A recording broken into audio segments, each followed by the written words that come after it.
Saganang mamamayan. Diskusyon ng taong bayan.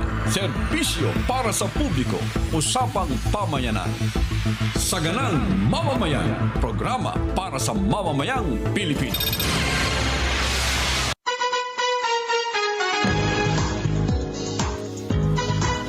Araw po ngayon ng Biyernes. Masayang Biyernes sa inyo lahat. Masayang Biyernes, Narson. Masayang Biyernes, Jen. At siyempre, happy Friday, lalo na sa mga kababayan natin na nasa abroad, lalo na nasa Middle East. Ano man po ang kalagayan ninyo ngayon dyan at ano man pong oras, ay lagi po kayong welcome dito sa Saganang Mamamayan. Ayan, sapagkat kayo ng Biyernes, siyempre po ang ating kasama, Senator Rodante Marcoleta. Sen, masayang Biyernes po sa inyo. Masayang Biyernes ng hapon po sa ating lahat. Jen, Nelson, at saka yun nga, yung ating mga taga-subaybay Opo. na walang kumakalas. Ay, naku, lalo pa po nararagdagan, Sen, ano ha? Sigurado ka na Ay, opo. nararagdagan? Umabot na tayo ngayon ng mahigit sa Facebook, sa YouTube pa lang, Sen. Naabot na po natin yung gold button at naka 1 milyong subscribers and followers na po tayo. Ayun. Sa Facebook naman ay mahigit na po. Halos magda2 milyon na tayo, Sen. Ano ibig sabihin yan? Kikita na po kami ni Nelson. Yan ang Opo. importanteng malaman ko kasi Kasi kada like po nila ngayon dito, alam naman ninyo yung Opo. inyong kalagayang pang-economic ang aking inuuna eh. yes po. Oh. Diba? Ayun po, naramdaman na po Ayaw kong nauhuli kayo sa lahat ng bagay. Ayan, opo. Lalo na, Jen, di ba? Ngayon pataas pa ng presyo ng mga bilihin eh. Nako, yan na Yun nga. lang produktong petrolyo. Sen, ito lang nakarang Martes tumaas ng 2 piso, di ba? At ngayon, Gasolina. ninenervyos ako, Nelson. Oo. Sen, baka matuloy, ang diesel daw po ay kulang-kulang 10 piso Nako po. at ang gasolina ay mahigit 15 pesos ang posibleng itaas. 15 pesos. 15 pesos po per liter, Sen, ha? Per liter. Kaya nga. Opo, yun daw po ang posibleng itaas next week. Pwede mag-tricycle na lang tayo muna. Ayun. Tsaka electric vehicle siguro, Sen. Kahit pa paano, makatipid tayo. Teka lang, speaking of yan, kasi kayo na, Sen, nanonood ako ng online sa Senate. Kahit pala Friday, nagkaroon kayo ng special hearing ba yun? Tungkol dun sa problema natin ngayon sa gitnang silangan? Hindi, kahit na komisyon, naka-recess kami, pwede yun eh. Ganun pa. Kaya pala kayo na, may nakita kong live. At sa committee po ito na Senator Erwin Tulfo. Kasi nga, kinakailangang mapag-usapan, ano ba ang kalagayan ng mga kababayan natin? Ilan ba yung immediately tinamaan sa pangyayari sa gitnang silangan, di ba? Opo. Sino-sino at ilan ang naapektuhan sa bawat bansa? Opo. At ano ngayon ang ginagawa? Tayo ba'y nakahanda naman? Opo. Yun ang pinag-uusapan kanina. So, nailatag ho ba naman at nasustinihan ba yung mga tanong ng senador kung ano ang gagawin sapagkat naharap tayo sa krisis na ito sa gitnang silangan, Sen? Kasi mga dating kwento, yun ay naririnig ko eh. Ayun na nga, puro general statement po, Sen. O kaya nga, ang tinanong ko kanina, dahil yung kanilang unang ibinigay na impormasyon, halos 1,461 o 16 yata. Opo. Yun na talagang mabilis na nakipag-ugnayan sa ating pamahalaan na March gusto 2 po nilang yun, Sen, ha? March 2. magpa-repatriate. Opo. March 2. Oho. So tinanong ko lang kung, okay, 1,416, March 2, March 4 na ngayon, ay March 6. 6, oho. So sa 4 na araw na nakaraan, sabi ko, ilan ang na-repatriate natin? Ilan na napauwi? O yun, awa ng Diyos, 60 yata ang naipa-repatriate. Kaya sabi ko, ito ba yung response natin? Ano pala ito? Whole of government approach? Sila yung nagsabi na all-country team approach. All-country team approach. Hindi ka ako maganda kung gano'n ang ipakikita natin. Kayo pang nagsabi na all-country. At ito, hindi pa yung worst scenario. Jen. Opo. Initial impact pa lang po ito. Paano ka ako kung halimbawa itong 1,416 naging 41,000 halimbawa? Nako, disgrasya. Worst scenario pa. Oho. Dito sa naipakita ninyo, baka mukhang hindi tayo nakahanda. Ilang naman ang punto eh. Pero ang point ata na narinig ko doon kanina, sarado ang airspace eh. Wala talaga pinalilipad na eroplano mula po doon sa mga katabing bansa ng Iran, Sen. Kaya nga, so nakita ninyo yung problema. Sabi niyo, hindi worst scenario pa ito. Oho, tama. Paano kung worst scenario? So, ibig sabihin, kung walang airport na bukas, hindi pa worst scenario to. Worst Di ba? na. Opo, mabigat na nga po yan. Oh. Ayun ang tinatanong natin, hanggang saan ang kakayahan Oho. ng ating pamahalaan para sa ganon ay yung lahat ng pangangailangan ng gustong umuwi, kamukha no, repatriation. Opo. Kaagad-agad ba tayong makakaresponde sa kanilang kahilingan? Kasi itong mga ito, ang kaibahan nila sa ibang mga naging problema sa ngayon siguro, gusto na nilang magpa-repatriate. Opo. So sabi ko, napapasaklolo sila. May takot na sa kanila na nagpo-post na ng danger sa buhay nila. So anong Opo. gagawin natin dito? So 1,416, 60 ang na-repatriate, 4% ang response. 4%. Ito baka yung... Nakakalungkot naman po yun. Ay, sabi ko, kaya ko lang tinatanong ito para ito ang test case eh. Opo. Para sa ganun, malaman natin, ganap ba yung kahandaan? Kasi all country team effort. Opo. O, isip-isipin mo, all country na eh, 4% ang response. Out of 1,416, 60 Hindi lang pa pala. worst scenario, ha? Hindi pa po. Samantalang sa Tala, Nelson, di ba, binabalita natin isang araw, ang OFW, dyan sa mga lugar lang na apektado sa ay 2.4 million. Kalahati na lang po, sabi natin, gustong umuwi. Abay, di mga 1.2 million po yan. Ang laking problema niyan. Hindi mo madidiscount ang posibilidad na maaring Yan. mauwi sa ganon. Opo. Kaya dapat sana lahat ng senaryo calculated natin. Oho. Paano kung halimbawa ang may kagustuhang magpa-repatriate ay ganitong bilang, Yan. ganitong bilang o ganitong bilang. Alam na natin sana kung anong gagawin. Yun ang gusto kong marinig sana eh. Oho. Kanina sinabi ko pa, yung pagtaas lamang ng gasolina Ayan, isa pa po yan. Opo. dahil sa isasara yung Strait of Hormuz. Wala na makakadaan ng mga tanker doon. Yan. Yung mga barko na nagdadala ng gasolina. O paano ngayon yan? ano ngayon ang country team effort? Yan. Nag-usap na baka ako yung DOE, yung Department of Agriculture, Department of Trade, Oho. yung DepDep, Yan. di ba? Oho. Kasi dapat nakuha na ninyo yung magiging epekto nito eh. Hindi na namin kayo tatanungin isa-isa. Baka mamaya iba-iba ang sagot nyo eh. Yun. Ang gusto Dapat isa namin na lang. malaman, kaya kami nagpunta rito para kausapin kayo, dapat sana, ang ina-assume namin, nakapag-usap na kayong lahat. Ito, impact pa lang ng gasolina ito.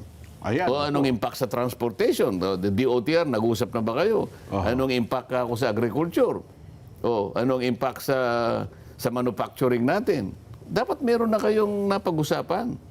Anong gagawin mo para ganon, yung effort natin, ma-maximize natin. Ayun.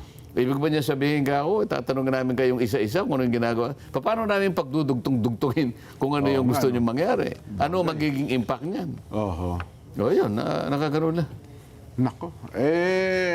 Well, nung isang araw, ibinabalita din po namin na nagpatawag ata ng special cabinet meeting ang Pangulo para mapag-usapan yung bagay na yan. Pero gaya nga ng sinabi nyo, parang walang isang tao na talagang tumatayo para pahiin. Yun nga yung salita nung isa. Hindi ko naman tinatanong sa inyo kung nagtawag na ng meeting ang Pangulo. Siyempre magtatawag yun. Ang gusto naming marinig, ano na pag-usapan nyo? Yan. Nakapag-usap-usap na ba kayo? Dahil ito, kinakailangan may pagka-emergency ang nature ng pag-responde natin. Oho. Mabilis, effective, at pagkatapos ay team effort. Opo. Para hindi sayang. Kung mag-iisa-isa kayong ganun, nagkakaroon ng duplication. Aba, imbes na maayos nyo, kanya-kanya. Nako. Kailangan lang may pag-uusap na. So sa mga tweet ka ako, pagkatapos ng ilang araw, Oho. wala pa kayong sasabihin sa amin pala? Dapat may mga konkretong programa na kaagad. Ano? Meron. Yun. Wala silang masabi. Nako. Nung binabalita namin isang araw, parang, di ba March 2 nangyari yan? March 1 pala. Ang Singapore, may plano na. Ang Malaysia, ang Indonesia, ano pa ba yung mga katabing bansa natin? Talagang South Korea. South Korea. Ibig sabihin, lahat po ng gagawin, pati mamamayan nila, alam na ang mga hakbang na dapat gawin, Sen. Samantalang yung mga bansa na binabanggit mo, Opo. Wala namang mamamayan ata doon sa gitnang silangan. hindi lamang yun. Opo. Wala silang EDCA Opo. Opo. na pwedeng maging magnet. Alam mo Yan. yan ang ibig ko sabihin. Ikaw ang paliwanag nun, Nelson, para sa nakikinig ang ating mga kababayan. Bakit kinakailangang isali yung aspeto ng EDCA? Kasi Yung kumpara lalo natin, EDCA sabi sites, niya, opo. South Korea, Opo. Malaysia. Singapore, Malaysia, opo. Oh, mayroon bang EDCA dun sa mga South lugar na yun? Korea. Ay, mas delikado po tayo dahil sa target tayo ng kalaban ng Amerika. Eh, kasi nakita mo yung nando sa Gulf States na yun. Ayun, Pinasadahan niya lahat kasi nga. Oh, Saudi Arabia, tinamaan. Lebanon. Yung lahat ng merong lugar na kung saan ay nakikita niya na maaaring may basehan doon ng... US military bases. Oo, paano tayo? May EDCA. Ngayon, yung paliwanag nga nung representative ng kanina, National si Security. Mr. Hechanova, na ano ko yung pangalan niya eh. Opo. Paano kaya ito kako? Kasi tayo, nagkakaintindihan tayo, nilagay natin sa ating patakaran na ang mga military bases na to, ay pag-aari ng ating pamahalaan. Tayo may-ari. Tayo ang may control. Tayo nagmamanage. Maliwanag yun sa atin. Tayo nag-uusap eh. Di ba? Opo. Pero baka mabasa nila kako yung Article 3. Opo. Kasi dito, meron kang sinabi.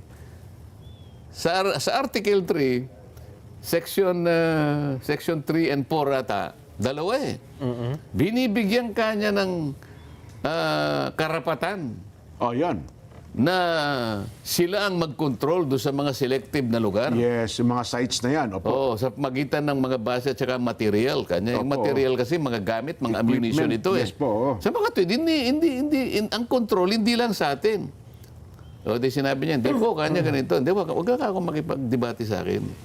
Tayong dalawa, naiintindihan natin yun. Naipaliwanag niyo ba sa Iran? Ayun nga. Na ito ay hindi naman talaga base ng Amerika, kundi Pilipinas na may-ari nito. Yung iba nga maliwanag na ang pagkakasulat eh.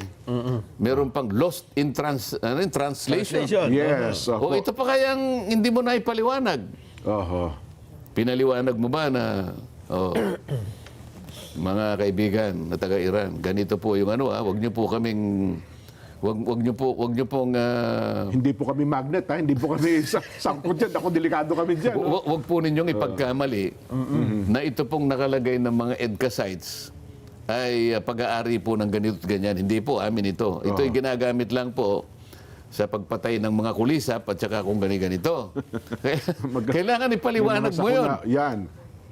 Nagre-research yung mga yan eh. Paano kung nabuklat nila yung Article 3? Yun lang ang sinasabi ko. Ayun. Pero sabi ng, aywan ko, sino ba yung narinig ko nagbalita nun? Sabi niya, hindi, napakalayo naman kasi ng Iran at saka ng Pilipinas. Middle East, tayo naman nasa malayong silangan naman na tayo. Hindi daw maabot. Milya minsan. niyang layo, libong milya niyang layo na yan. Yun lang bang para? Wala, yun lang bang paraan nyo. Ang dami naman nilang magagawa para, halimbawa, kung talagang gusto nilang gantihan tayo, wag naman. Kaya kailangan maging malinaw tayo. Ayun. Maging handa tayo. Ipagpauna na natin sa kanila. Pagkatapos, Huwag nyo kami may damay-damay dyan. pagkatapos sabi niya, may nagtanong ano po ba kanya yung contingency plan ninyo, ganyan-ganyan. Wala pa naman kaming nababalita na ganyan. Sabi ko, maghihintay ka ba ako ng balita? Hindi. Dapat ka ako, ikaw proactive. Ayan, kamang i-calculate mo. Ayan, kamukha niyang Article 3 na yan. Paano kung nabasa nila, anong gagawin mo? Dapat magpaliwanag ka na ngayon. Proactive ka, hindi ka reactive. Wala namang masama dyan, opo. Ang problema, isa pa sa nabanggit doon, Sen, mukhang telepono lang, natatawagan sa mga embahada pala natin daw magdamag na tumatawag ang mga OFWs natin. Lalo sumasagot. Ayun nga. At saka meron silang mga advisory. Ilang bansa yun? Halos 10 bansa eh. Opo, yung mga katabi doon sa Gulf Lebanon, area. Yes, Pakistan, Iran, Iraq, mga ganyan, Jordan. Sinabi nga nung kinakailangan lagyan mo ng Tagalog. Okay? Isama mo na yung Bisaya at saka Ilocano kasi English yung advisory. Pagpalagay mo nang umaabot sa kanilang advisory, Oho. pero nakalimutan ko nga itanong, paano ka kung sumiklab nga talaga, nag-worsen ang sitwasyon? Mukhang yun na nga. Nawalang signal, naputol ang communication. Paano mo sila ngayon maabisuhan? Yan. Kasi dapat pati yun, i-factor mo yun. Yes po, tama kayo. Oh. Oo. Yung mga cell Natira sites nila, oh. yung mga cell sites, tinamaan lahat. Paano ang communication? Ayun nga, unang ginawa ng Iran, di ba? Tinira yung Iraq kasi nandun yung mga communication site ng Amerika eh. Oo, ang gusto ko Diba? yung meron Sa silang Qatar pala, sa Qatar. Hindi naman sa lahat ng pero at least meron silang mga exigencies, mga ganyan. Oho. Halimbawa, sa war scenario po na yan, Your Honor, wala na pong magagamit talaga dahil tinamaan po yung komunikasyon. Ano po? Oho. Meron na po kami tinrain ng mga kalapati Ba, na mabigat. magdadala po ng... Alam mo, Mabigat, pagkahalimbawa lang itong ang ibig ko sabihin, dapat meron kayong mga ganon. Yan. May tinrain po kaming mga kalapati na lilipad. Maghatid ng pagkain sa kanila. Hindi lamang po... Mensahe. Maghatid. O kaya, Sen, napag-aralan na po namin ng mga korte ng usok. Ayan, oh. Yung Messaging, smoke smoke message, o kaya ano pa man, importante may komunikasyon kasi Meron, Sen, eh. Pag meron. nawala komunikasyon, nako, disgrasya tayo. Yun ang pinaka-importante, yung komunikasyon. Hindi mo mapapaabisuhan kung anong dapat dito sa sila pupunta. Oho. Dito kayo pipikapin, ganitong gawin natin. Napaka-importante nawala nga eh. Opo. Pero ang ating panalangin lang sana dyan, Sen, huwag na po lumala. Sana ay may mga leader ng daigdig na makialam para yan ay huwag na po lumala sana, Sen. Ano ho? Ang isa Tama pa sa naman naitanong namin, Sen, nung diniscuss namin ang issue na yan, ay ang ibang mga bansa dyan, di ba yung nakita natin, dun sa kanilang mga plano, meron silang budget for this Kasi event. DTI ang kasi economics po agad ang tinano na makikita nilang epekto eh. Sabihin, hindi mo sila tamaan ng gera, pero Meron ekonomiya na. nila, Naka, tsak tatamaan masasapul eh. Oo. Pero para sa atin, wala atang mga gano'n, lalo na sa Kaya nga yung OFW. tanong ko kanina, nag-usap-usap ba kayong mga agencies na konektado lahat sa pagtaas ng, ito lang, pagtaas pa lang ng langis ito, ng Ekonomiya po petrolyo. yan. Opo. Ekonomiya yun. Yung industriya natin, yung transportation natin, yung agriculture na gumagamit din naman ng gasolina yan. Alam niyo Opo. naman yan. Nag-usap-usap ba kayo para sa ganun? Yung pinagsama-samang lakas na yan, pagtulong-tulungan natin. Oho. Yan ang mga gusto ko sanang sabihin nila sa amin. Na marinig nila. Na marinig, din yun, marinig opo. namin, makikita Opo. natin na talagang practical ang mga approaches. Opo. Ang sasabihin sa iyo, in-instructan na po kami ni President. Ano nga sinabi? Ano sinabi sa inyo? Anong gagawin nyo? Oho. Oh, Nako. nag-meeting po, pinag-meeting po kami. Oo nga, alam nga namang hindi kayo mag-meeting. Pero Ang napag-usapan. dapat sana pagpunta nyo rito. Ano yung konkretong hakbang? Meron naman kayong may babalita para sa gano'n, naririnig ng mga kababayan natin. Makakapagbigay ng konting lakas ng loob ito sa kanila. Oho. Ng kumpiyansa. Ang laking bagay nun eh. Lalong-lalo na may mga kamag-anak na nandoon. Oho. Nako. Ikaw ba makakatulog ka ba? Ay. Meron kang anak doon, halimbawa? Lalo kung breadwinner yan, Sen, ano? Oo. Doon ka lang umaasa. Nako, talaga namang Hindi lamang kahit breadwinner, anak mo yun eh. Ayun, isa pa po yun. Talaga Oo. naman, oho. Aha. Pero teka lang, meron akong narinig na pinost ninyo unahin ng mamamayan. Doon sa usapin ng excise tax, Sen, Oo. para sa langis.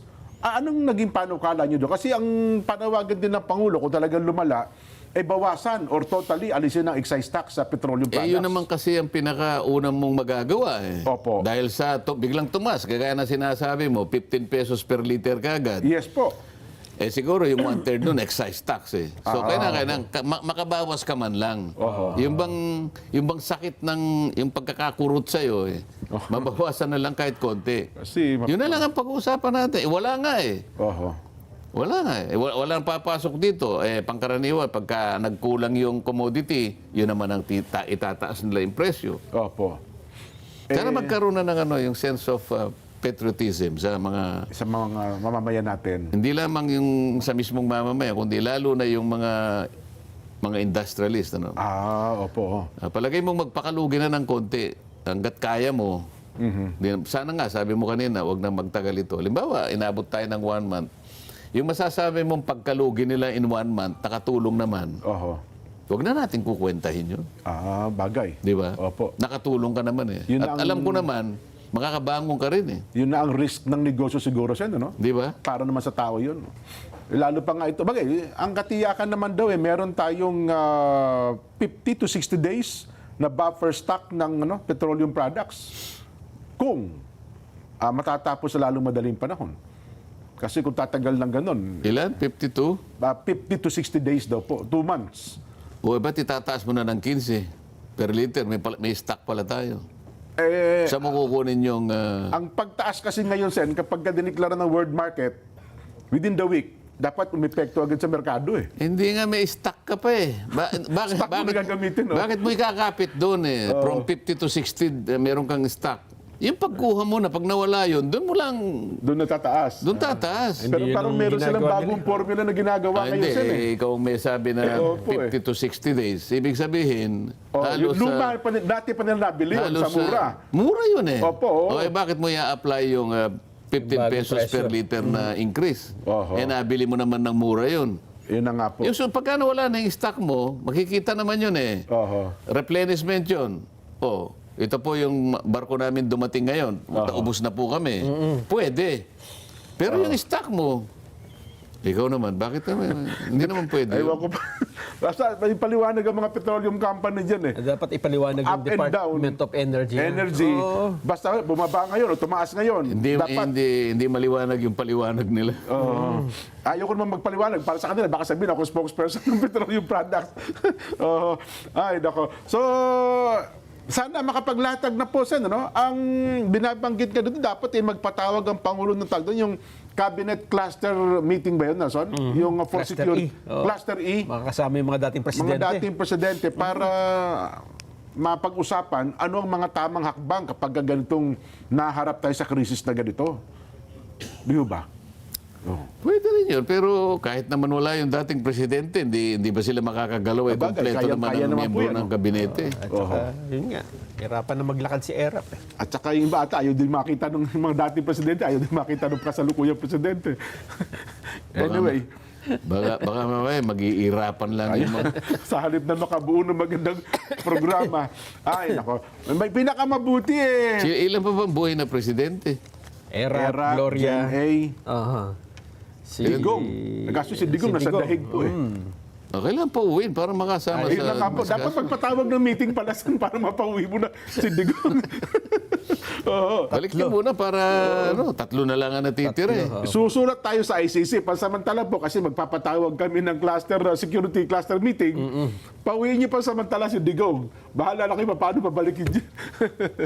Ay nako, mayroon ng paalaala ang Philippine Coast Guard ha. Ganon din po ang Maritime Industry Authority o Marina at ang Bangsamoro Marina o ito pong B-Marina sa lokal na industriya ng shipping na hindi po papayagang bumiyahe ang mga barko na wala pong kompletong dokumento at sertipiko.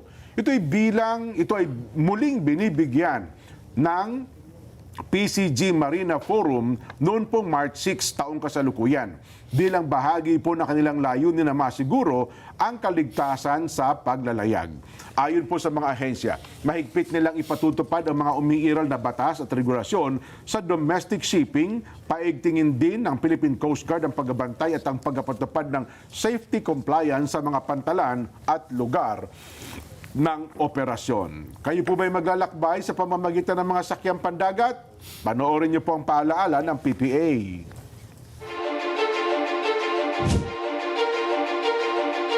The Philippine Ports Authority, or PPA, is the nation's premier maritime agency, steering the course of progress through the archipelago's vital ports and harbors.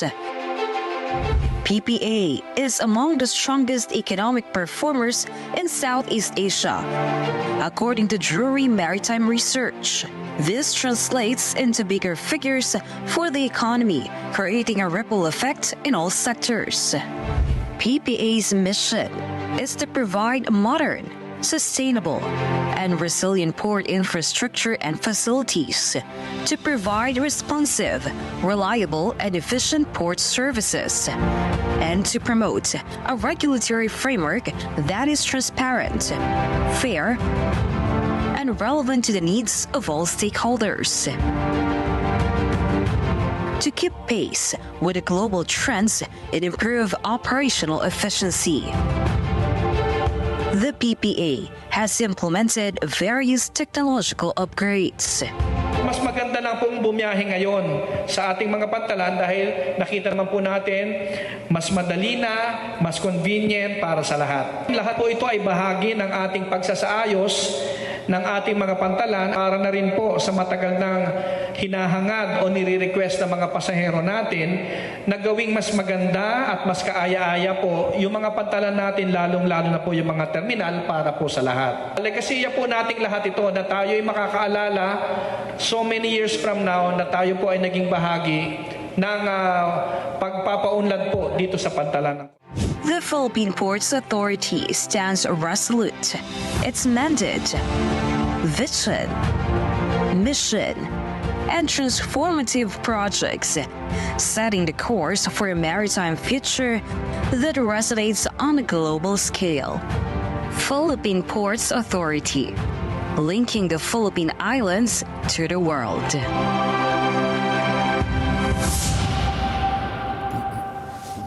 Marami po salamat, PPA. Magbabalik pa po ang Saganang Mamamayan.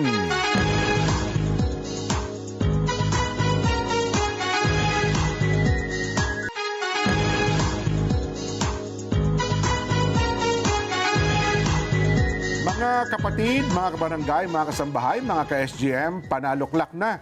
Heto na po ang panalo tip para masulit ang budget natin sa bahay. Doon na tayo sa Always Panalo. Yan po, Pure Gold Parico. Mababa ang presyo. Very convenient sa dami ng stores nationwide at laging kompleto. At may Pure Gold mobile app din po. Kaya doon sa mga ayaw pong lumabas, pwede po kayo mag-order, magpa-deliver via Pure Gold Mobile. At sa patuloy na laban kontra lamok, may bagong proteksyon para sa bawat pamilya. Lion, tiger, mosquito, killer coil. Yan o, isang sindi. Tuloy-tuloy ang proteksyon buong gabi. Tangkilikin sariling atin at siguradong may FDA permit. Tandaan niyo po dapat meron pong FDA permit. Nasa tamang timpla at hindi nakakalason. Safe, matibay at sulit sa budget. Tigre sa tapang, leon sa lakas, lion, tiger, mosquito, killer coil, lamok, tepok. Ayun, no? Oh. Bili po kayo dapat ng mga ganyan, lalo sa mga kababayan natin, yung may FDA approved. Ano, ha? At saka siyempre po, may permit at gawang Pilipino. Ayun, So, no? suportahan natin ang mga produktong Pinoy, lalo na po sa panahon ng paghihirap. Nason? Ayan. Sen, napansin namin yung inyong privilege speech sa Senado. Actually, ito, diniscuss na natin dito sa programa eh. Yung tungkol sa ginawang video tungkol sa inyo na pinagputol-putol at pinagdikit-dikit para palabasin ang isang mensahe na hindi naman ito ang mensaheng gusto nyong ipahayag. Anong nagbunsod sa inyo at naipaliwanag nyo na rito sa programa, lumipas ang ilang mga araw, nagsalita pa kayo sa Senado at diniscuss nyo ang same subject? Mabuti, naitanong mo yan, Nelson. Una kasing ginawa ko riyan dahil tinitingnan ko rin naman na magkakasama kami ron sa Senado. Kinikilala ko naman yung institusyon na kinakailangan maging sibil kami sa isa't isa. Opo. Nung makita ko na talaga namang in-splice, no, pinagkukuha sa iba't ibang bahagi ng aking mga pahayag, pinagdikit-dikit, pinag-connect-connect. Sumulat ako sa kanya eh. Personal kayo sumulat. Kay Meron Senator ako sulat. Ping. Sabi Opo, ko, tama naman. Sabi ko, ano ba ang naging batayan ninyo? Bakit ninyo ginawa ito? Kasi hindi naman mabuti ka ako na lalong-lalo na in-splice ninyo. Wala naman akong makitang kadahilanan kundi yung ang epekto nito ay masiraan ako. Eh, tsak yun. Ganun ang motibo nun, Sen. Oho. Sabi ko, wala akong ibang makitang dahilan kung hindi yung balak na, na siraan ako. Siraan, opo, oo. Oho. Eh, nung sumagot siya, ayaw niyang aminin na may splice. Hindi daw siya marunong mag-splice. Hindi siya marunong mag-splice, ganito. So makatweet, parang sabi niya, hindi namin splice. Yan ay mga excerpt, sabi niya, na pinili namin doon sa tuloy-tuloy na pahayag mo sa kinuha namin kanya doon sa CA conference recording ng CA proceedings. Sabi ko, talagang sinadya nila talaga. Opo. At hindi lang kasi minsan niyang pinalabas yun at siya ay naging panauhin sa iba't ibang mga interview na pinipilit niya na gano'n ang naging paninindigan ko. Sabi ko, pagka ganito, meron na siya talaga kakong direksyon na ganito yung gawin niya. Dapat naman proteksyonan ko naman ang sarili ko dahil ikinakalat na parang gano'n nga yung sinabi ko. Pag hindi naman ako magpapaliwanag, baka yun naman ang isipin ng tao. Baka akalain ng tao, ba, tama pala, yung paratang laban sa inyo. Oo, kaya nga medyo mahaba nga yung privilege speech dyan, Nelson, Opo. dahil siyempre unang-una ikukumpara mo yung video clip. Yes. Opo. Pagkatapos ipipresenta mo yung mga pinagtabas-tabas, pinagdikit-dikit, pinagtapal-tapal na mga salita para makabuo lamang sa ng isang salita na magbabago yung kahulugan. Ngayon, yun ay ginawa ko, una, para depensahan ko at paliwanag ko kung ano talagang nangyari. Katungkulan ko siguro na ipaalam sa ating mga kababayan na hindi gano'n ang naging paninindigan ko. Ayun, oho. Yun ang una. Ang pangalawa, para mabigyan siya ng panahon para gusto niyang humarap sa floor debates. Nandun naman siya. Ayun, sa plenaryo. Oho. Hindi ko yun sinabi sa media. Kagaya minsan dinidiscuss natin dito. Gusto ko nandun siya para sa ganun, tumayo siya at pangatwiranan niya. Oho. Tanungin niya At kayo, lalo no? ngayong makikinabang ang mga kababayan natin Oho. kung alin talaga at sino talaga nagsasabi ng totoo. Ang problema, hindi naman siya, nandun siya eh. Ipinasa daw po niyang manahimik na lamang. Parang gano'n. Kasi nga, hindi siya lumabas. Habang nag-discuss kayo nito, wala siya dun sa... Hindi, nandun siya. Nasa plenary siya, di ba? Nung time na yon. Noong una, nandun. Pagkatapos, pumunta yata siya doon. Meron kaming Senate lounge. Lounge, opo. eh, oo. Oho. Nandun siya. Kasi sinasabi ng mga staff ko, nandun po siya. Oho. At kahit naman nandun ka, kasi ang daming television doon, ang daming nandun, ang daming... monitor. Makikita niya, kahit saan ka humarap doon, malalaman ko kung sino nagsasalita. Opo. So alam niya. At maging sa opisina niya, may speaker po doon eh, di ba? Oo, tapos lumilitaw pa, nung i-text ako ng mga staff ko, yung mga staff niya na nandun sa gallery, umakyat lahat, pumunta sa opisina niya. Nawala lahat doon sa gallery. Okay. Opo. Oho. So, yun ang nangyari. Ang parang narinig ko, sabi, it was tempting. Meron siyang reaction na after na itong privilege speech ninyo, hindi nga siya nakipag-usap, pero may pinost siya dyan na statement. Ito, tingnan natin. Ayan, Oo. Sige. Ayun. Yesterday, I was tempted but chose not to respond. I would have used a language that my colleagues may better understand. Tagalog mo muna, para English yan eh. Mahirap yan eh. Tagalog mo. Kahapon, medyo, ang Tagalog ng tempted, medyo Natukso ka. natukso ako. Parang natutokso na ako eh. Pero pinili ko pa rin na hindi na sumagot. Ayun. Ginamit ko na lamang ang mga salita I would have used. Ayan. Iba yun. Hindi, I would have. Kung galing ibig sabihin, Tagalog mo mabuti. Ikaw naman eh. Oo. Baka mamaya ikaw ang maakusang iniiba mo yung kanyang pahayag. Kailangan yung malinaw. Ayan. Ano ba ibig sabihin, Sir Nelson? Pagkakaintindi mo. I would have. Kanya, Gagamitin ko sana ang lengguwahe Yan. na mas maintindihan ng ating kasama. Ng aking Yan. kasama. Ito yun eh. Sa kanyang, in my better understand. Yan. Ang sabi niya, Chow Chong Boke Yo Bing. Ba? Chow Chong Boke Yo Bing. So pro-Chinese na rin ba ngayon si Senator Ping? Hindi, yun daw ang pinapatungkulan niya Akala ay ko yung pro-Chinese. kulig niya na mas nakakaintindi raw ng Chinese. Parang gano'n eh. Ayun. Parang patamay din yan eh. Ayun, it means you cannot explain ice to a summer insect. Ang ibig sabihin nito, hindi mo maaaring ipaliwanag ang yelo sa isang insekto na nabubuhay sa tag-araw.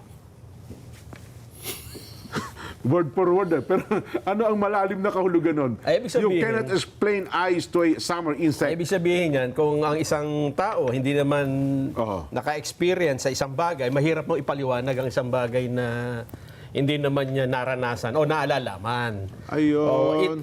Parang ang sabi ang ibig daw sabihin niyan, it makes no sense para mag-explain sa taong hindi niya maintindihan yung sasabihin mo. Parang sarado ang isip. Ganon, ibig sabihin. Well, o baka naman si Senator Ping ang sarado ang kaisipan na ayaw na niyang tanggapin. Hindi kasi, Jen, total, ngayon na yung sikat Iran, naghanap ako ng Persian proverbs naman na maring itapat dito sa Xiao Chong Buke Yubing. Kasi ito, hindi mo ma-explain dahil yung summer insect daw, di ba? Oo nga. Yung So yellow. tatapatan mo ito ng wikang ano to? Ito mas bagay. Wikang ano yan?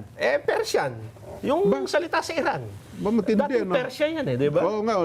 Nanggaling ka ba dyan? Oo, dyan ako tumira nung isang araw habang binobombe. Ay, ano nga? Ano sinabi? Ang sabi sa isang Persian proverb, Ayan, Rache, Haujat, Be, Bayan. Tama ba yung diction mo? Tama ba yung... Dapat yan matapang. Baka tayo Ayan, Rache, Haujat, Be, Bayan. Baka tayo Bombay ng Iran sa ginagawa. Hindi, ibig lang sabihin niya, Ano ba ibig sabihin sa English niya? English muna. what is obvious needs no explanation. Sa Tagalog. Kapag ka masyadong halata, hindi na Halata. kailangan talaga ipaliwanag. So, ang ibig sabihin nito, Jen, halata, huli siya Huling-huli siya, so hindi na siya kailangan magpaliwanag. Wala siyang may paliwanag, nabuking So ibig sabihin para sa iyo, mukhang nahuli siya sa Nahuli. kanya. O kaya lumusot siya dun sa insekto ng China. Doon sa pumunta sa... Kasi hindi naman sagot yun di ba? Sagot ba yun dun sa issue na hindi, lumihis ka umiwas ka Bakit ka umiwas? Kasi obvious. What is obvious needs no explanation. Ayun. So para sa iyo ay obvious na Na-obvious. nahuli siya. Nahalata. Halata Di ba? Pagka nabuking ka, hindi ka makasagot, di ba? Manahimik ka na lamang kasi no talk, no mistake Yun nga. Less talk, less mistakes. Totoo yun. Ayun, ang matindi pala doon. Pero teka lang ngayon po, Sen, ano na ang nangyari? Ano na ang... Nag-file ba kayo na? Natuloy ba yung ethics complaint tungkol dito? Yung tungkol kay... Di ba nung nakaraan sabi niyo parang plano niyo ata sasampa niyo sa ethics committee. Okay, papile din yun kasi kaya naman tumagal ng konti kasi inuna namin yung tuntunin sa ethics committee. Kaya pala nagpatawag si Senador JB noong isang araw. Kasi pa-publish pa yun. Opo. Hindi kasi pwedeng gamitin yun nang walang publication. So, meron pang revisions na ginawa kaya nagtagal ng konti. So, kailangan mauna muna yung regulasyon kasi kahit ano pang i-file mo nun, wala pang regulasyon. Hindi rin naman mag-uumpisa. Di ba? Ayun. So, anong palagay mo ngayon, Nelson? Okay na tayo? Dapat, yun nga. Pero para sa akin sana, mas maganda yung sumagot na lang siya ng diretso. Dahil yun ang pagkakataon niya para linawin kung kaya niyang pangatwiranan. Pero ganun nga yung nakita natin. Pwede naman kasing kumuha siya ng isang subject matter na kikilalanin ng isang kulisap na tag-araw. Halimbawa, kumuha siya ng sunflower. Nilagay niya yung kulisap. Siguradong magkakaintindihan sila ng kulisap.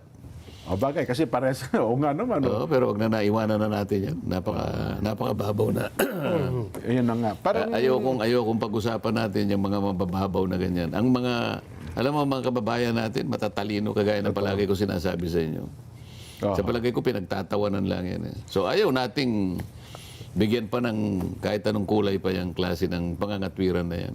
Tama. Kasi nga naman, kumbaga huli na no? Wala ka nang kasi Wala habang na. nagpapaliwanag ka doon, lalo ka lang nakukumunoy eh. Totoo. Habang nagpapaliwanag ka dyan, malulubog ka ng malulubog. Siguro yan ang pakiramdam ni Senator King Kasi ngayon. ang gusto ko yung dapat sana, kung kaya niyang mga twiran, kasi doon sa isang party nung privilege speech na yon, meron silang honor code sa Philippine Military Academy. Opo, nabanggit yung nga pala yan. At maiksi lang naman yun eh. Dalawang paragraphs lang na Na maiksi. dapat ay masagot niyo po yun. Na talagang nakatatak sa kanila yung honor code. Yes. Na hindi nila babaguhin yun. Kahit bilang isang at yun pioneer. itatransmit nila sa mga susunod na saling lahi. Oho. Hindi sila pwedeng lumabas doon at hindi pwedeng hindi nila ipaglaban yung honor code na yun. Oho. At tsaka siya pumunta rin sa naging speaker pa rin siya roon eh. Opo. Kinuha ko yung salita niya na sinasabi niya yung Sa PMA, gano'n nga pala, alumni, opo. meron siyang salita roon eh. Na kanya yung katotohanan, yung ganito. Yes. Yung katapangan halimbawa ay nasusukat lamang sa halimbawa sa panahon ng paglalabanan. Pero yung integridad, sabi niya, mas matetest mo, sabi niya, sa mga taong kanyang merong kapangyarihan. Lalo na kung walang nakatingin. Oho. So yun ang panghuli. Sabi ko, kung yan po ay pinangangatawanan nila, Oho. lalo natin kung dapat isipin na tayong narito ngayon na merong otoridad, meron tayong kapangyarihan, dapat tayong magpakaingat. Tama. Lahat ng gagawin natin. Oho. Merong lalong mas mataas na measure o sukatan ng pagsasabi ng may katapatan. Yeah. Huwag kang kakalas doon, di ba? Bilang senador, bilang honorableng tao, bilang pinagpipitaganan ng mamamayan. Sen, tama po kayo. Sinabi ko, kung ang Philippine Military Academy, isang institusyon para sa mga kasundaluhan natin, na kailangan nila ng dignidad talaga. Opo. Iyon pala ang pundasyon ng kanilang pagpunta sa ganong klaseng institusyon. Nire-require pala yung katapatan, yung karangalan. Totoo naman po. Sabi ko, di ba mas lalo ka ako, Mr. President? Tayong lahat na nandito ngayon. Di ba natin kako pwedeng itanong sa sarili natin kung karapat dapat tayo doon sa honor na ibinigay sa atin? Oo. Yung mga kadete pa lang yun eh. Yes po. Tayo ngayon na binigyan ng ganitong karangalan Oo. na ipaglilingkod natin sa mga kababayan. Na ang Di ba mas lalong Tama po. mataas na Mas mataas yun. sukatan ng Kasi ang mandato niya, boto ng taong bayan, Kaya Sen, nga, hindi ba? oo. Hindi lamang basta nakapagtapos kayo ng isang... Yun ang dapat niyang sagutin. Ayun. Hindi yung... Wala. Pinili na nga lang daw niyang manahimik. Dahil ayaw niyang makipag-usap sa insekto. Yung bang ganun kaimportanteng tanong para sa kanya, gagamitin mo na lang ng kulisa? Nako po. Ayun lang sa akin. Kaya ayoko nang puntahan yun. Oho. Puntahan na lang natin sa itong isang importanteng balita rin na siguro ay ito ang gustong wag nang mapag-usapan dyan eh. Aha.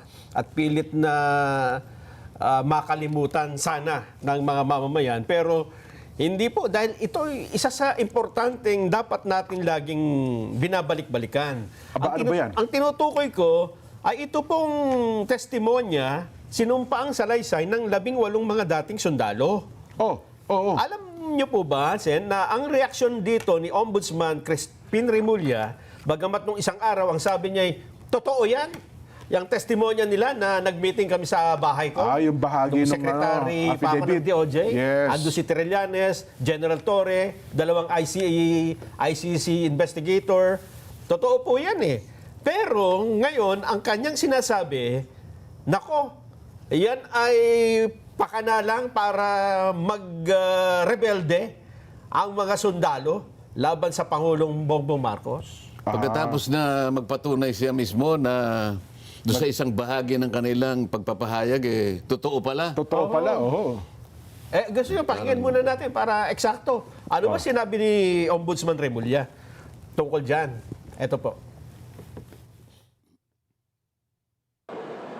tipping point. They're trying to create a political tipping point. What more? Alam na natin yun, di ba? They want to a branch of the service to rise up in arms. Yun naman yun eh. They're creating a tipping point. Ayan, Sen, no? Parang galit. Ba't parang galit? Oo. Baka ano po, ginalit nung nagtatanong. Ambush interview ata yun. Hindi ka pwedeng magalit sa... Ano ba yung tinanong sa kanya? Hindi man natin kasi narinig eh. Kaya tanong yata kung anong masasabi niyo dun sa Hindi, anong motibo nila? Yung sagot niya talagang ano eh. Opo. They are trying to create a political tipping point daw, Sen. Alam na natin yon, di ba? They want a branch of the service to rise up in arms. Yun lang naman yun. Oh, tapos galit lang ano, talagang parang gustong manuntok ni Secretary Boyeng. Galit oh. Eto pa, Akala ko pa naman si John Vic lang ang nanununtok. Hindi, pati... ano pa sabi? dagdagan pa natin. Oo. Ang sabi niya, 6 daw sa 18 na dating sundalo ay napag-alaman niya na naharap sa kasong murder. Ba? Oh. Nakapagtataka, bakit hindi naman nakakulong kung may kasong murder? 6 out of 18. Oo, 6 out of 18. Oho. Ito ang sabi niya, not all of them are in active service. Mga ano na nga eh. Yung Lahat na, retired na yata. Iba, wala na. And many of them were discharged. Alam namin yun, as far as we are concerned, we know that as far as we are concerned, some of them, 6 of them have murder cases. Teka muna, bakit gano'n ang naging patakaran?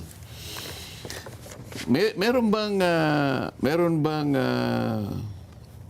batas ngayon na kinakailangan suriin mo kung sino yung karapat-dapat na tumistigo? Halimbawa, kinakailangan salain mo muna sila. May checklist muna eh. No? Parang may betting process yan eh. No? Parang Oo. ganun. Oh. Halimbawa, may criteria eh. Opo, check. Halimbawa, Tapos 10 yun. X, oh. Oo. Kinakailangan Mabuting mamamayan. Walang kaso. Mga ganun Ha? ata. Oh. walang batik. Yan. Oh. Ha? Walang kapintasan. Ano ba yung napasulat? Oh. Yung walang kapintasan. Oh. Walang Ano ba yung nakasulat? Nakalimutan nyo na eh. Nakalimutan ko. Hindi dalawang dila. Mga ganun. Di ba? hindi maibigay sa Pagkatapos, mahalay na pakinabang. Yan, oh. Ibig sabihin, may checklist ka, chinecheck Opo, mo. opo. Kapag ka yung checklist na yon nakumpleto, Pwede. Pwede. Testigo. Hindi ba ganun? Wala ba sa panuntunan Wala niya? ba sa criteria ng mga ano yan? Magsasagawa ng ano? Pagbubulgar, Sen? pupunta ka sa court proceedings. Oho. May kalayaan silang, doon pa lang sa pre-trial, ipipresenta ko po si Jen Subarjaga. Oho. Ano ang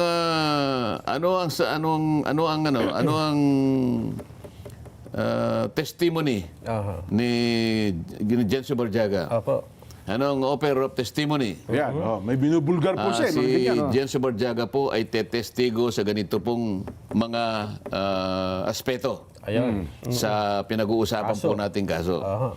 Pagkatapos po ni Jen Subarjaga, isunod ko po si Nelson Lubao. Ayan, o ano naman ang tetestiguhin niya?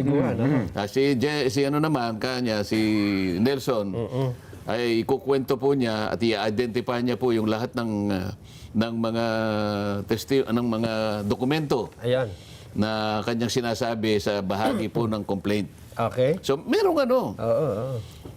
Pagka, alam mo, nakita. Nakakita ng judge. Hindi ko gusto yung tsura ng dalawang yan. Kung tatanggapin yan. Pwede ba yun? Teka. Magagalit si Jen Subarjaga nito, tsaka ikaw. Bakit sa itsura mo tinitingnan? Bakit? Ibig mo sabihin, pangit itong dalawang ito? Hindi natanggap-tanggap ang statement namin. Oo, hindi ron. At saka ang alam ko, Sen, yung para i-discredit mo ang witness, dapat ikaw yung abogado ng depensa, di ba? Di pa nga nagsisimula eh. Doon mo na ipakita kung... Pero payagan mo siyang tumestigo. Sa proper hearing siguro. Doon mo siya, halimbawa, doon mo siya gisain kung anong gusto mong... doon mo siya impeach. Ganon, ano? Yun. Pero kung hindi pa nga siya tumitestigo, binabalatan mo na. Hindi ba niya alam yung mga ibang pagdidesisyon ng Korte Suprema? kahit na the most despicable criminal Yes. Opo. is entitled to due process. Wag mo namang hahatulan. Tumetestigo lang alang-alang sa kanyang kaalaman, personal na kaalaman. Eh bakit imbes na payagan mo siyang mag-testify, sari-sari ng pangungutya, sari-sari ng pagdidiscredit.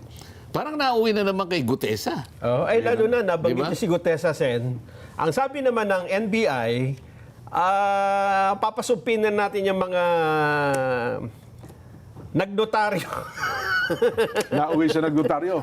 Papasupin na natin yung abogado nagnotaryo. Hindi kasi ka panipaniwala, 18 sama-sama sa isang affidavit. Paano yan nagnotaryo? Naging joint o consolidated statement. Sabay-sabay bang humarap yan sa abogado? Ngayon lang ako nakakita na yung gustong magpahayag, yung gustong tumestigo, yung gustong maging kabahagi ng pagsasaysay ng mga pangyayari para palakasin yung kanilang aligasyon. Nagsama-sama sila. Opo.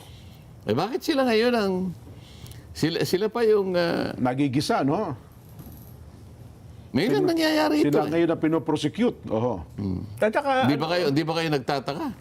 hindi, kami nahalata namin, Sen, dahil mula kay Gutesa, nung Gutesa mag-isa nga di ba? Yes, isa lang siya. Eh ngayon, 18. Ganun pa rin Pero hiramin ko yung puntos nila, Sen at Nelson. Eh baka naman magdrama lang po yan sa Senado. Ang layunin talaga niyan ay pahinain ng ating gobyerno. Baka may mga kasangkot yan para i-destabilize ang gobyerno. Kaya nila ginagawa yung bagay na yan. Bakit yung spekulasyon ang iniisip natin? Oho. Di ba? Meron naman kayong pagkakataon pagtatanungin mo riyan. Okay. Anong magdadrama? Mahalata mo kung nagdadrama. Depende kung paano ka magtanong sa kanila. Opo. O, baka nag-speculate ka lang. O baka natatakot ka dahil sasabihin niya, talagang masasubstantiate niya.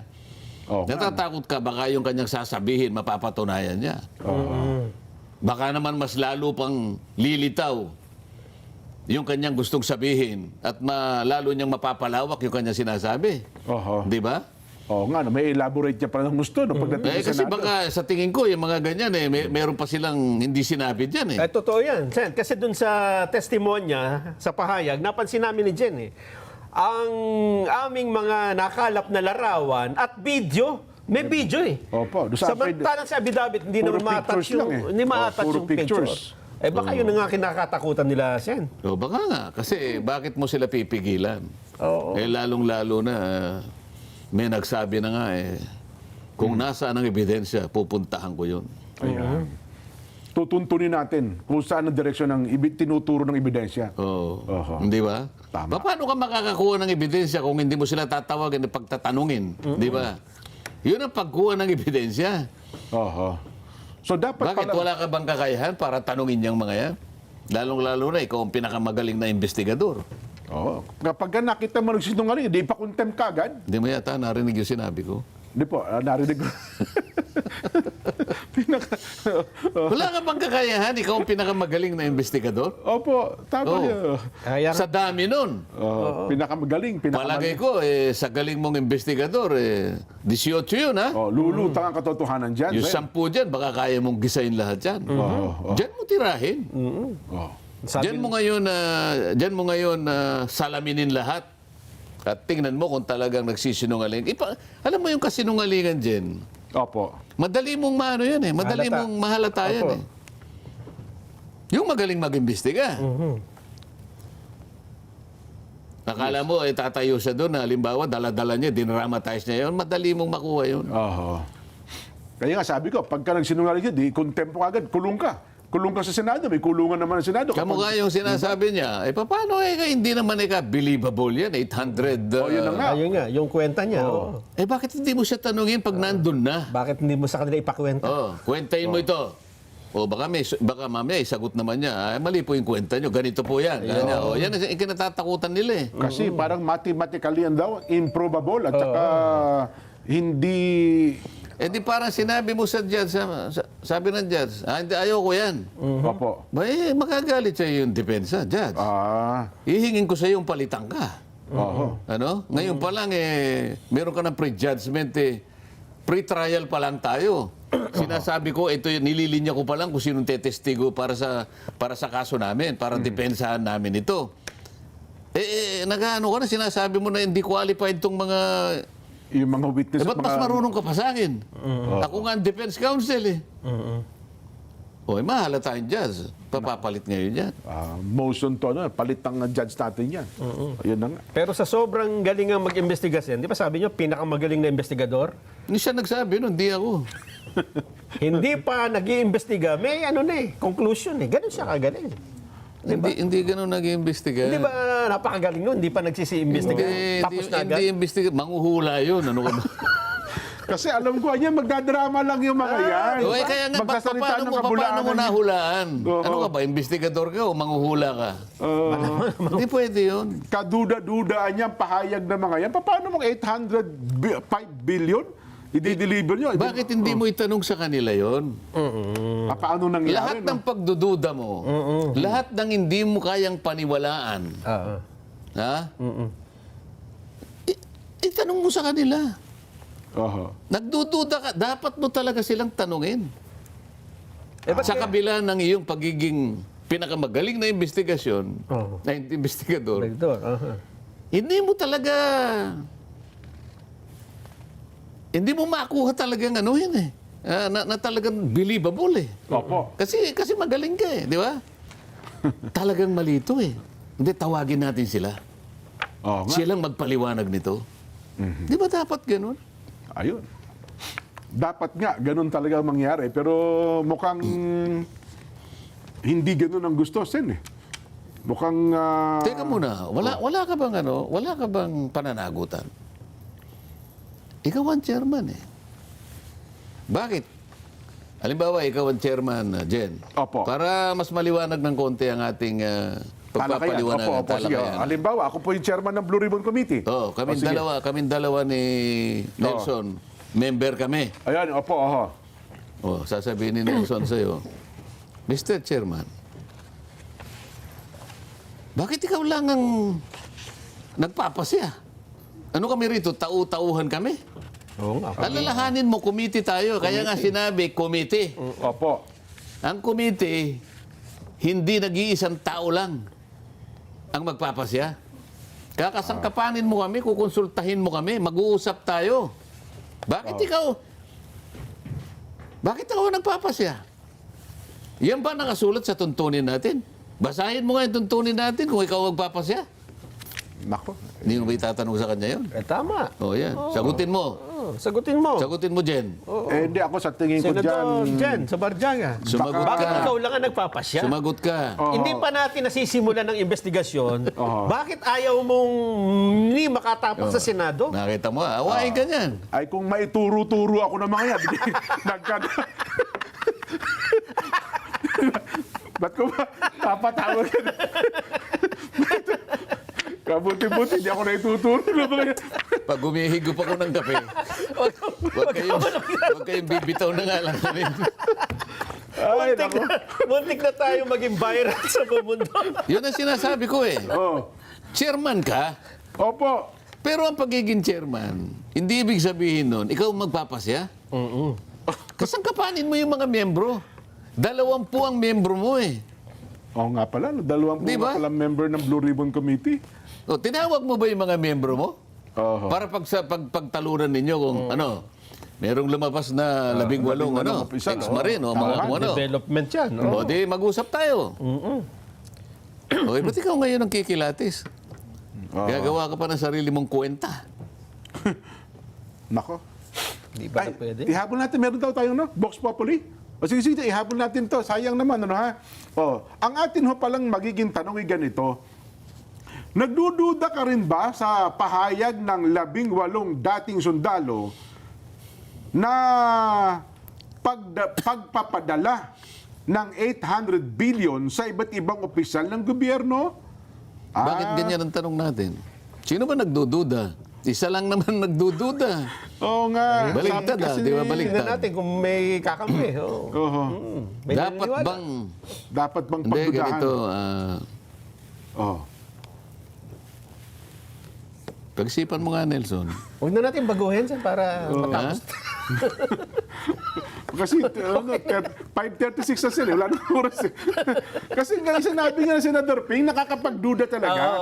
Mathematically improbable. Parang hindi ka Lacking believability. Yun, yun ang ginamit talaga. Lacking believability. Oo. Nakakapagduda niya. Paano nyo?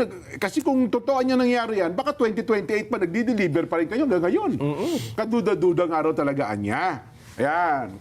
Eh kayo po, ang aming tatanungin. Naniniwala ka ba nakaduda-duda? Ganun. Ayun. Yan. Parang Diba? yun nga po. Yun. Sige, dagdag natin yan. Naniniwala po ba kayong kaduda-duda? Yan. Kaduda-duda nga ba? Na nakapag-deliver sila ng ganong kalaking halaga. Yan. Yun lang ha? naman di ba? Yes.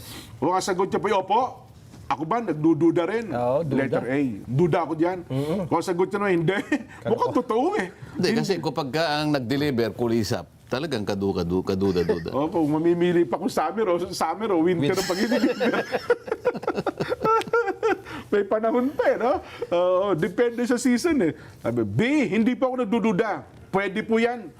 Nung mangyayari ho yan. Ang paraan po ng pagsagot ng ating Vox Populi, ganito ha. Yan po, yung nakikita nyo pong QR code, ipakiscan nyo po yan. At mag-type na po kayo ng inyong mga reaksyon. Yan. At pagkatapos nyo po mag-type, pinutin po yung submit button. Automatic na po namin makukuha ang inyong mga reaksyon. Huwag pong kalimutan ilagay ang pangalan lugar kung kayo po ay taga saan. Yan. Text na po kayo. Yan. Magbe-break ba tayo? Magbabalik pa po ang Saganang Mamamayan.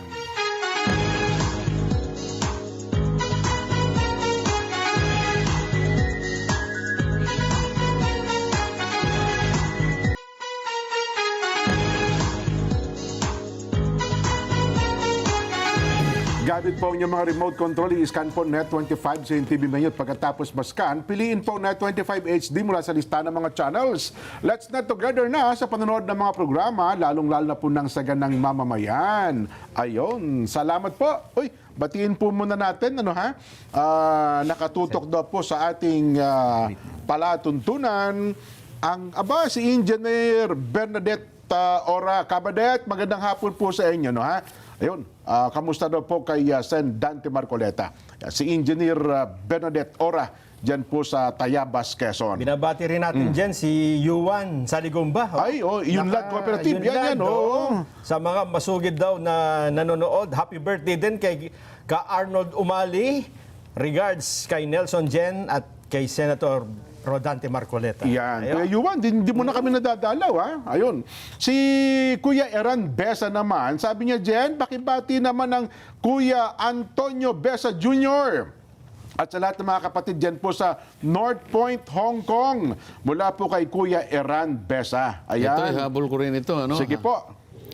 Happy viewing daw kay Jude and Janet Balahadja ng Belfast, Northern Ireland. Ayan. Malayo nito Oho. Greetings sa mga taga-lokal ng Fontana, District of Orange County, California. Lalong-lalo na kila Ka Shirley Del Rosario Bañez at sa kanyang anak na si Sheila Padilla. Ayan. Opo. Ayan. Ang Kuya Jason na Panganiba naman ay nagpapabati rin. Pakibati po ang ka James Jasper Villanueva.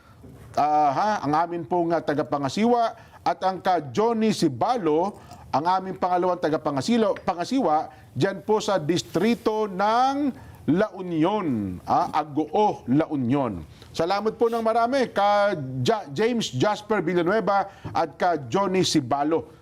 Magandang hapon po sa inyo. At anniversary pala dyan, 85th anniversary sa Monday ng Bawang La Union. Bawang La Union. Lokal ng Bawang. 85 pala, Nandyan ngayon, iba pala sa Bawang. Pakigreet din po ang aming tagapangasiwa, ang ka Romel Silva. At ang ka Fre Palami, dyan po sa distrito ng Bukidnon. Ayan. San Carlos, Bukidnon. Maraming po salamat ako. Napakarami ng ating mga taga-subaybay. Si Mayor John Ferrer daw po ng Gerald Trias, Cavite. Baka daw po mapasal kayo ng gentry. no? Iniimbitahan po kayo ni Mayor John Ferrer. Ayan. Yan. Oh. Oo nga, iniimbita tayo ron eh. Opo. Pero kailangan daw sumama kayo eh. Ay, opo. Bago kayo dumating, Sen, mga one day before, andun na kami. Para makapag-overnight po na, makapag-relax ng konti. Di, mauna na kayo. Susunod ako. Oo. Bakit hindi kayo dumating? Kayo lang. Kami na Dahil yun. pag nandun kayo, darating ako. Ayan, Mayor John, at saka mga taga rin po sa, tag ito, Navarro, Barangay Navarro. Gusto kong General batiin Tres ang Cavite. aking kaibigan, si Mayor Susan Yap ng Tarlac. Kasi Aba, opo. nagkita kami. Kahapon ba yun? Kasi nandun yung mga magsasaka. Marami sila. Merong doon may mga initiatives para, alam ko kasi yung lupa dyan, pagka palagi mong nilalagyan ng abono na synthetic. Opo. Alam mo, ang epekto nun, nalalason, tapos tumitigas ang lupa. Ganun ho ba yun? Oo, Pagka- tumitigas, matigas na matigas, parang akala mo simento na no? Tapos, lason yun sa daan siguro ng mga panahon na puro yun ng Puro synthetic puro fertilizer. synthetic na isasabog mo sa lupa na sinasaka mo. Nasisira So ngayon, ang ginawa nung isang proponent doon, na tinulungan ko nga sa Department of Agriculture yun Opo. yung soil health stabilization, yung nawawala yung epekto ng lason. Chemical sa... Nakagawa sila ng formula, yung alam mo yung dumi ng manok, nakukuha nila sa mga maraming growers doon Organic fertilizer So po may ito, Sen. organic Opo, siya talaga. Yun ang ganito yun hindi naman lahat nawawala yung 8 8 sakong urea. Ito yung synthetic. Opo. Ngayon, pagka yung ginamit mo, yun na yun. Isa na lang na sako ng synthetic, nawawala na rin ang niya. Okay. Kaya naipakita nila kung gaano yung output Ang laki ng production So, unti-unti nawawala na po yung synthetic fertilizer, Sen. Yun ang plano sa buong Tarlac ngayon. Opo. Organic So, na tayo. si binabanggit mo, si Yuan Saligumba. Opo. Dalawa yung tinulungan ko na yan Yung soil health restoration. Opo. Si Yuan naman, ang pilot niya, pilot areas, Opo. 3 probinsya. Opo. Isabela, Tarlac at saka Iloilo. Ito namang pilot nitong soil stabilizer, health restoration, Opo. yung buong Tarlac. Ba- Masaya si Secretary Kiko kasi nakikita niya yung nakikita niya yung yung resulta. Aha. Kaya binabati ko si Mayor Susan Yap nandun siya kahapon. Ayun. Sayang pa. At Dapat saka yung nakapunta tayo. yung mga agriculturist niya. Opo. Nandun din yung regional director ng ng buong region. Oho. At yung kanyang mga kasamahan. At nung isang araw naman, nakita ko nagpunta kayo ng San Fernando, Pampanga, Sen. Last week lang po ba yan o this week din yun? San Fernando, Last week kasi oho. sinelebrate nila yung 25th founding anniversary ng City of San Fernando. San Fernando. Oo. Ano yun nung siya ay maging city, Opo. siya yung pinaka 99th city ng ating bansa. Aba, natapat po pag 99. Oo medyo nabigla nga yung mga karamihan doon Bay, bakit po? Akala nila kasi Tagalog ako Hindi Kaya nila, nagsalita ako Kapampangan. hindi nila alam Oo. Gulat sila. Alam mo yung kanilang ginagalang na merong doon ang tawag nila Apong Seto. Retired na Opo. Archbishop Emeritus. Okay. Nakita ko nga sa picture. Opo. Yun, nagsalita. Pero Kapampangan si Apong Seto. Opo. Pero nung siya ay magbigay ng kanyang Ng mensahe. remarks, ng Opo. mensahe, English, Ba? Oho. Nung ako naman, purong Kapampangan, Purong Kapampangan. At kinote ko yung dalawang pangungusap na kanyang binitawan. Ni Apong Seto. Tinranslate ko sa Kapampangan. Alam mo ba, nung mupo na ako, nasa may bandang likod ko siya. Hirap na siyang maglakad, dinaalalayan, lumapit sa akin. Bakit marunong kang magsalita ng Kapampangan? Nako, hindi pala nila alam. Sabi niya, Kapampangan po ako. Taga saan ka ba? Sinabi ko, taga to. Kasi kanya yung pagkakalatag mo. O yan, nakita niya talagang, ipinakita ko sa kanila na talagang Kapampangan ako. Ayun. Oh. Ang daming ano, nakita mo sana kung nandun ka, Nelson. Opo. Ang tayo nahulog sa upuan eh. Hirap na hirap ng bunga. Ano pala, Taka sila, Kapampangan. Kapampangan pala yan. Matatas pala kayo magkapampangan, ano? Oo. Oo. Nako. Yan ang mga, kasi pagka naman, alam ko, importante yun eh. Opo. 25th founding anniversary ng San Fernando, Pampanga. 25th pala. No? So, mahalaga naman yun. Kaya, kahit na ilang panahon lang, ilang oras lang, Hindi nyo nasabi, nandun yung kuya ni Nelson, sana nasa lubong man lamang Oo, kayo. San No? Fernando. nagmamadali rin naman ako. Marami tayong gawain din eh.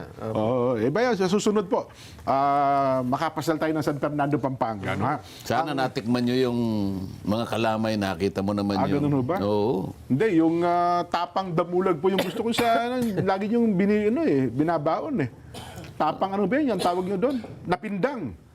So, nung pagkatapos nun, doon ako kumain doon sa Ayun. Balay Kapampangan. Balay Kapampangan. Nandun yung, kung tawagin Pindang Damulag. Pindang damulag, parang dabis doon. O, sabi ko sa mga staff ko, Opo. kasi Si Ma'am Jaisu ba nakakain doon? hindi sa sumama eh. Sabi ko, diyan kayo, dito kami. Tapos binabantayan ko sila. Op, balik kayo. Balik. Malulugi tayo nga ako, eat all you can. Ano naman, hindi, balik. Pakasarap pa naman adobong balot doon, ano ho? Balik. Ayun pa yung prutas, balik. Opo. Kain. Para Ayun. masulit naman yung Para bupete. sulit naman. Opo. Kaya pag uwi namin, na-flat yung isang sasakyan. Nabusog lahat. Ang Ka-Benely Balya Senior, Ka-Benely, magandang hapon po sa inyo. Ha? Aba, ang mga taga-Candelaria, Quezon pa rin nanonood ngayon sa atin. Ayan, Aba, oo. ang Vice Mayor Boyong Bonggaling, si Mayor Maki Bonggaling, at siyempre po, ang kanilang pinakakuya, Yan. Kuya Kuya Luding. Luding. Yes. Kuya Luding. Papito-pito ang Kuya Luding eh. Habang nanonood po yata ng saganang mamamayan. Kuya Luding, magandang hapon po sa inyo. At yung pinakamasarap na crispy pata sa buong Pilipinas ay matatagpuan dyan po sa Candelaria, Quezon. Basa po kami ng mga reaksyon. Naniniwala ka bang kaduda-duda? O kaduda-duda nga ba ang pag-deliver ng 18 sundalo sa mga iba't ibang opisyal ng gobyerno? Sabi ng ating mga reactors, hindi po. Dapat po dyan imbestigahan ng Kamara o Senado. Jan De Vega, Arayat, Pampanga. Walang kaduda-duda. Just Vlog, La Union. Hindi po. Sila ay nagsasabi na totoo. Merlina Plangka, Kanduman, Mandaue, Cebu. Di totoo yan at hindi dapat pagdudahan. Roberto Gibaga, Batangas City. Totoong totoo po yun. Ben Abanilla, Montalban, Rizal. Hindi po at dapat lang imbestigahan talaga yan. Iimbestigahan talaga yan ang malaman ng katotohanan. Edwin, Malabon City. Hindi po. Nagdududa sila. Sila lang kasi kasali sa nakatanggap ng maleta. Weng Serrano, Jeddah, Saudi Arabia. Hindi ako nagdududa. Cornelio Sumael, Belnas, Pilar, Bohol. Hindi po. Kayang-kaya nilang gawin yon. Albert Villaray, Maynila. Hindi po ako nagdududa. Posible po yun. Luis B. Talavera, Maharlika ng Bulacan East. Si Attorney Chester Dula pala ay binabati natin ng Kaabed Dula. May padala po siyang sapin-sapin sa inyo galing sa Pampanga. Yun pala. Uy, kaya naman pala. Attorney Chester at saka Kaabed Dula. Opo, yan ang pangarap namin. Sapin-sapin galing po sa Pampanga. Hindi po kaduda-duda. Kailangan po talaga ipatawag ang 18 sundalo para magkaalaman na. Ryan De La Cruz ng Milan, Italy. Ramdam po namin ng epekto. Parang iba ito Froilan Villarin ng Baguio City. Walang kaduda-duda. Kayang i-deliver yan. Nabanggit nila na halos 100 silang security ni Saldico. Oo. John Mendoza ng Singapore. Hindi po nagdududa, kaya dapat imbestigahan dahil pera yan ng mga Filipino taxpayers. Antonio Delfonso, Legazpi City, Albay. Ayan. Posible po, Tony Kainya, Cainta, Rizal. Binabati rin natin dyan si Ka Aris at Sara Bautista ng lokal ng Pineda na meet namin ito kanina. Dyan Pineda. Pasig. Hindi, dito sa burol ng tatay ni Kajun. Ni Kajun Mariano. Kajun Mariano, oo. Ngayon, ang ka Jerry Mendoza pala, maya pagat panapon daw para kay Sandante. Ano ha? Nasaan ba si Jerry? Nandiyan po, malapit lang. Nasa central lang po siya. Kompleto pa ba ang ngipin niya? Kaibigan natin ito. Naku, magagalit na naman ang Ka-Jerry. Ka-Jerry, magandang hapon po. Ano ha? At binabati po namin kaysa palatuntunang Saganang Mamamayan. Ano ha? Ayan. Meron pa tayong 5 minutes. Sayang naman to. Baka may mga babatiin pa tayo. Okay na? Yan. Oh. Ano yan? Matagal eh. Pahabol pa. Ayan. Oh. Yan. Tapos na yan. Nabati Babasa na natin yan. Galing. Si Gracie may binabati na hanap ko yung text eh. Pakibasa mo muna yan, Nelson. Ayan daw. Happy 80th birthday, Telly Garcia from Cavite City. At happy viewing kina Brother Melesio, Tita Mid Salinas, and family ng Binyan City, Santa Rosa, Laguna. Ayan. Happy birthday din kay Kasepli Morano, District of Western Europe. Happy birthday po sa inyo mula kay Canoli Cruz ng lokal ng Marseille, France. Happy birthday din kay Ma'am Mirna Dionisio. At happy birthday, Jen, kay Katkat Kanaya. Talaga naman, birthday mo pala, ha? Ganon. At advance happy birthday kay Ka-Efren Tercias ba? Ka-Efren. Opo. Happy birthday kay Aurea Tayam ng Tabaco City, Albay. Happy birthday din kay Ray De Vera ng Las Piñas City. Happy viewing, Emma Ferrer, Central Office. Ayan. Ito pala si Maylene Liscopides ng Meadowlark, Edmonton, Canada. Yan pala ang binabati ni Ate Grace. Ano ha? Dahil binabati yan. Ayan. At saka ganun din po mga taga Milan, Italy. Ayun. Ang Roland Enriquez Jr. Ano ha? At ang lahat po ng mga kapatid daw po dyan sa Milan, Italy. Si Ate Aliana Andrea Rocreo ay binabati naman niya. Sabi niya, happy birthday po kay kapatid na Rodel Ballesteros mula po kay Alfredo Rocreo. Happy birthday po kay Nanay Amparo Poblete Rocreo. Happy watching Leo and Alain Cruz from Markham, Canada, and Rocreo family from Taytay, Rizal. Ayan. Aliana, okay na. Resulta na po ng ating Vox Populi sa tanong na, naniniwala ka bang kaduda-duda ang nakapag-deliver ang 18 dating sundalo nung 800 billion pesos? Ang nagsabi ng, opo, kaduda-duda sila.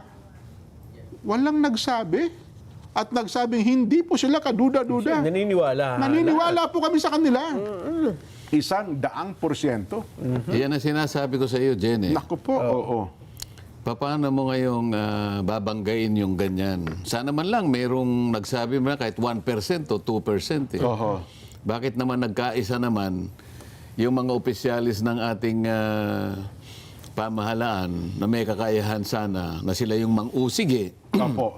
Ang importante rito ay magawa mo yung hinahanap ng mga tao. Yan, oho. Hindi mo ba pagtatanggol ang karapatan ng mga tao? Saan ka ba kakampi? Di ba? Kakampihan mo ba yung gumawa ng paglilimas sa kaban ng bayan? Doon ka ba kakampi? Hindi mo ba kakampihan ang kalunos-lunos na kalagayan ng mamamayan mo ngayon? Oo nga. Baka sakaling dito makahanap man lang sila ng konting liwanag. Opo. Pagkatapos sasabihin ng ombudsman, pagalit pa eh. Yung isa naman, kukwentahin pa niya kung kapanipaniwala. Oo nga. Paano mo kukwentahin ang paniniwala, Jen? Oho. Ha? Gagamit ka pa ng statistical model eh. Mahirap Alam mo, i-quantify yan, Sen. Sabi nga nila. kahit nagamitan mo ng differential calculus yan, mahirapan ka eh. Oho. Kahit po coordinates, hindi kaya yun, Sen. Ha? Kahit coordinates. So nakita mo naman sa coordinates pala, Nagkagulo. Window. Ay, nakasabi naman ni General James Brillantes. Sir James, kamusta po kayo ha? Happy listening and greetings to Boss Attorney Mikey Rosales, head daw po ng Office of the President Special Project Unit, San Miguel Corporation. Aba, congratulations po as well as our new Quezonian Juris Doctor from MLQU, retired Police Brigadier General Roger James Brillantes, Sir James, ng Batang San Miguel, at Attorney Romeo Pagliluan, JSIS Legal Service Group, classmates and bar review buddies officially conferred during second MLQU Juris Doctor Conferment Ceremony last February 28, Lacson Hotel, Quezon City. Ayan, Ayan. no? Sir James. Yan, tanong ko lang dyan, halimbawa, Opo. ganyan, lalong-lalo na timely yung... Kasi nagtatalo di ba? Opo. Yung iba, yung karamihan naman sa atin, kung hindi man lahat, ay sana, maimbestigahan sana, di ba? Kasi nga, para sagutin mo yun. Apo. Hindi ba natin po pwedeng, kamukha niya, na bahagi ng pakikipag-ugnayan sa atin ng ating mga mamamayan? Hindi ba pwede natin, hindi natin pwedeng baliwalain Ay, yan? hindi pwede, opo. Di ba tayo gumagawa ng graph na gano'n? Halimbawa, yung pinag-usapan, tapos padala natin sa ombudsman. Padala natin sa Senado. Para naman malaman nila, bahagi ng ating mamamayan, 100% naniniwala sila. At saka ang ombudsman naman po, may noto proprio power. Pwede lang tanggapin yan, Sen. Di ba? Kaya nga. Si Jay, sabi niya, mga taga rito po sa Giwan, distrito ng Eastern Samar, Jay and family, Boss Goyo Kaba-Kaba, nanonood po sa atin. Si Attorney Gilbert Ordoña ng Customs Anti-Illegal Drugs Task Force ay nakasubaybay din po sa atin. Attorney Gilbert Ordoña, magandang hapon po sa inyo. Magaling ka, Ruby RJYC Vlog ng Vancouver. Nagkasakit May dyan sakit ba? Matapos magpagdala ng cake sa'yo, Oho. hospital. Naku, kuha po kayo ng Get well soon. Kuha kayo ng panyo, sulat po sa ano yung... O paano, Sen? Masayang biyernes po sa inyo. Salamat sa inyong dalawa. Salamat po sa mga sumabaybay sa atin. At kahit na po may namumuong giyera sa Iran, sana po huwag nang kumalat yan. Matapos sa lalo Kahit na po tataas at nakikita natin tataas po yung presyo ng Gasolina po. gasolina. Opo. Sana po yung kalidad ng inyong hapunan ay hindi magbabago. Ayan. Di ba? Masarap pa rin ang hapunan. O paano? Friday ngayon no? Relax-relaxay ng konti. Ito po ang ating palatuntunang saganang mamamayan. Ang programa paborito ng bayan. At dahil nga ho, Friday ngayon, happy weekend and see you on Monday! Bye!